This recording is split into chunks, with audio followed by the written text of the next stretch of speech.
Indonesia ও যুক্তরাষ্ট্রের হাজার হাজার সেনার অংশগ্রহণে শেষ হলো বার্ষিক যৌথ সামরিক মহড়া। লাইভ ফায়ার অনুশীলনের মধ্য দিয়ে বুধবার ১১ দিনব্যাপী এ মহড়া শেষ হয়। ইন্দোনেশিয়া, যুক্তরাষ্ট্র ছাড়াও এতে অংশ নেয় যুক্তরাজ্য, জার্মানি, ফ্রান্স, উত্তর কোরিয়া সহ অন্তত ১২টি দেশের সেনারা। ছিলেন বিভিন্ন দেশের পর্যবেক্ষকও। শেষ দিনে মহড়া তত্ত্বাবধান করেন ইন্দোনেশিয়ার সেনাপ্রধান ও প্রতিরক্ষামন্ত্রী, যেখানে দূরপাল্লার কামান, রকেট উৎক্ষেপণ, সমন্বিত নৌ মহড়ার পাশাপাশি সেনারা স্থল অভিযানের নানা কৌশল অনুশীলন করেন।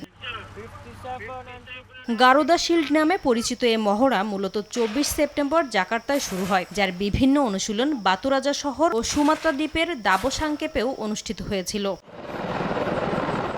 ২০০৬ সাল থেকে ইন্দোনেশিয়া ও যুক্তরাষ্ট্র যৌথভাবে প্রতি বছর এ মহড়া চালিয়ে যাচ্ছে। ২০২২ সাল থেকে বেড়েছে এতে অংশগ্রহণকারী দেশের সংখ্যা। সাম্প্রতিক বছরগুলোতে অন্তত ৬,৫০০ সেনা এতে অংশ নেয়। এই মহড়ার সমালোচনা করে যুক্তরাষ্ট্রের বিরুদ্ধে চীনা সেনাদের চলাচল সীমিত করতে এবং অঞ্চলটিতে কূটনীতিক প্রভাব খাটাতে এশিয়ান ন্যাটো গঠনের অভিযোগ তুলেছিল চীন। নাসরিন রুমি, সময় সংবাদ।